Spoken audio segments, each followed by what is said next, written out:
নমস্কার সকলকে, আমার ইউটিউব পরিবার এবং ফেসবুক পরিবারের সকল সদস্যকে। আজকে আপনাদের ভালোবাসায় আশীর্বাদে আজকে আমি যে জায়গাটা রান করেছি সত্যি খুবই ভালো জায়গা, ভালো প্ল্যাটফর্ম তৈরি করতে পেরেছি। সবই আপনাদের আশীর্বাদ, ভালোবাসায়। এবং আমার বহু পুরনো ছাত্র রাকেশ মণ্ডল, তারও ইউটিউব ফেসবুক সবই আছে।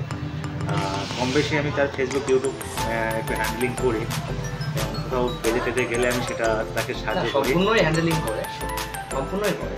আচ্ছা, সম্পূর্ণই করি। তো যাই হোক, ও দীর্ঘদিন ধরে আমার কাছে মাইন্ড শেখে, আজকে 12 বছর প্লাস আমার সঙ্গে অ্যাক্টিংটা করে, অ্যাক্টিং শেখে। এবং আমরা অ্যাক্টিং রিলেটেড কোনো ভিডিও দিই না ইউটিউবে কিংবা ফেসবুকে, আমরা মঞ্চ অভিনেতা এবং বড় পর্দায় কাজও আমি করেছি। আপনারা হয়তো অনেকে দেখেছেন কিনা আমি জানি না, হয়তো দেখেও থাকতে পারেন, আমার ফেসবুকে দেওয়া আছে। তো নমস্কার সকলকে এবং সবই আপনাদের আশীর্বাদ, ভালোবাসায়।